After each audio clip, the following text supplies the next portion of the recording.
के लिए हमने इसके सेंटर को O मान लिया, ठीक है बेटा। O से A तक के दूरी को हम लोगों ने H मान लिया। अब देखो इस प्रधान अक्ष प्रिंसिपल एक्सिस के किसी पॉइंट P की मैंने बात किया, डायग्राम है, डायग्राम समझो। P से हमने कोई सोर्स ऑफ लाइट रे को हमने क्या क्या पास करवाया। ये क्या हुआ, जैसे इसको पास करवाया तो ये लेंस पर ये प्रकाश किरण, देखो ये रेज है ना, इधर निकल जाना चाहिए था लेकिन हुआ था। लेंस के वजह से ये अपने रास्ता में क्या हुआ, विचलन हो गया, विचलन हुआ, यानी इसके यहाँ से डेविएशन हो गया। डेविएशन तो क्या, भटक जाना। और वो कितना हो गया, इसको हम लोग डेल्टा मान लेते हैं। डेविएशन को क्या बोला हम लोगों ने, डेल्टा। विचलन कोण को डेल्टा से जाना जाता है, ठीक है बेटा। सुनो बढ़िया, फिर 11 याद सुने की 11 करती है, चुप डाल बिना ले चलो ले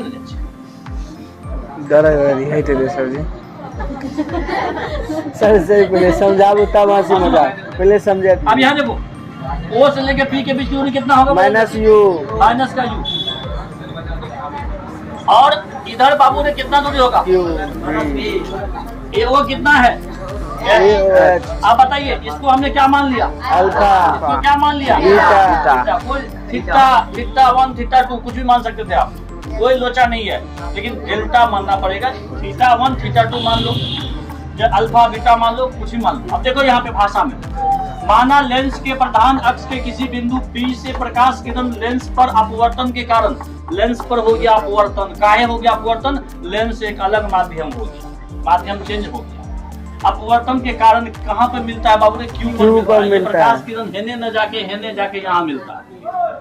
काहे मिलता है, तो प्रकाश का वहाँ पे अपवर्तन हुआ। अपवर्तन क्यों हुआ है, तो माध्यम चेंज हुआ। अपवर्तन क्यों हुआ है, माध्यम चेंज हुआ। सीधा जवाब देना, प्रकाश किरण यदि एक माध्यम से किसी अन्य माध्यम में जाती है और अपने ओरिजिनल रास्ता से भटक जाती है, तो इस घटना को हम लोग बोलते हैं प्रकाश का अपवर्तन। बात बुझ गए बेटा। आप लोग पढ़ाई कर रहे, पढ़ाई करते करते दुकान करना शुरू कर दिया, रास्ता भटक गया, अपवर्तन होता है। देखो बेटा, यदि ये बीच वाला लेंस नहीं होता तो ये प्रकाश किरण P A और कहाँ चल जाता, N से इधर चला जाता। वही बात देखिए, चला जाता प्रकाश किरण चली जाती। लेकिन कंडीशन लग गया, लेकिन लेंस के कारण अपवर्तन के फल, लेंस के कारण अपवर्तन हुआ, अपवर्तन के वजह से क्या हुआ, विचलन हुआ। विचलन कहाँ हो गया, AQ, यानी इसका दिशा हो गया AQ दिशा हो गया, ठीक है बेटा, दिशा में होती है। फ्रॉम फिगर की बात हमने किया, NAQ की बात करो बेटा। देखो N यहाँ है, A यहाँ है, Q यहाँ है, क्या मान लिया, डेल्टा। NAQ बराबर क्या मान लिया, डेल्टा। APO, ए बाबू देखो यहाँ पे है, APO क्या कितना माना, अल्फा। AQO को क्या माना, बीटा मान लिया, अल्फा बीटा डेल्टा मान लिया ना। AO की दूरी कितनी बाबू रे, H है।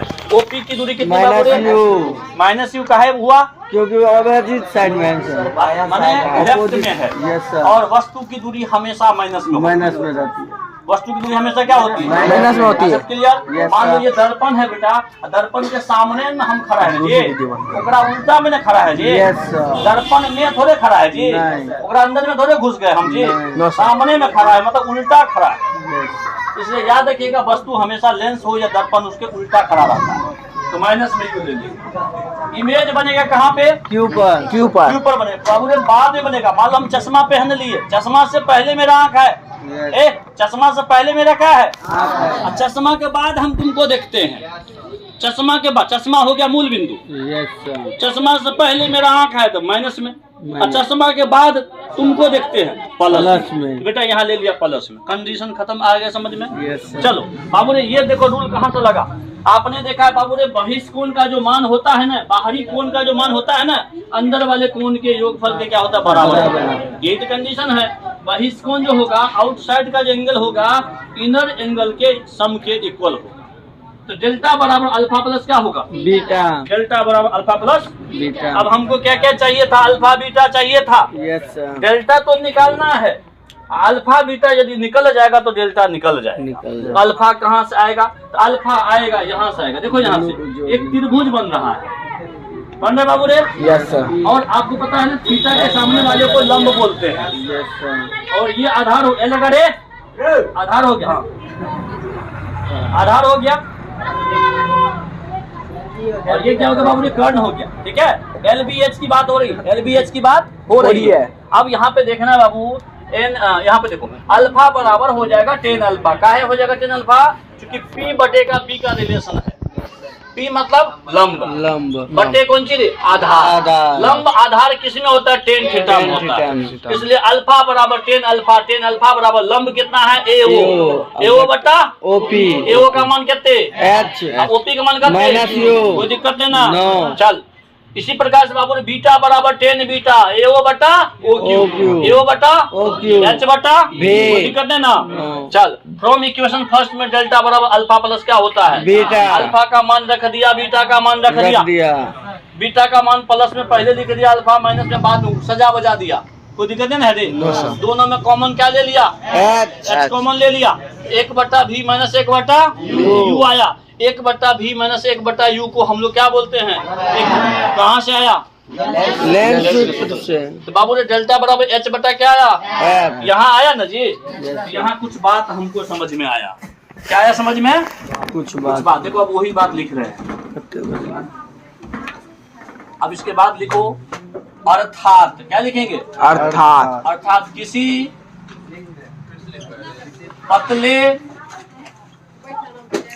लेंस द्वारा किरण का विचलन को उसी के नीचे, उसके नीचे लिखना है ये बात। Yes sir. होने के बाद हाँ, अर्थात किसी पतले लेंस द्वारा किरण का विचलन कोण लेंस के फोकस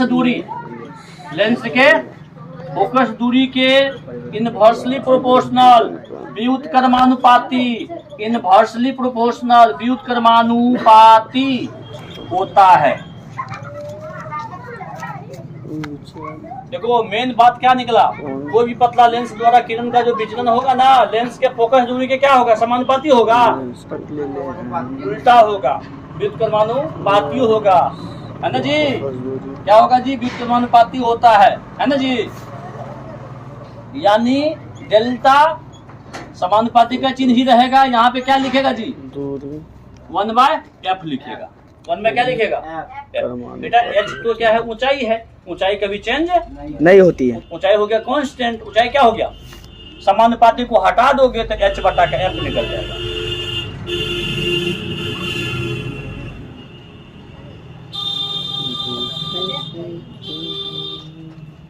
बहुत अच्छा थ्योरम है ये। चुप रह भी, टाइम वाला दिखाई नहीं। टाइम हो गया। ये बोले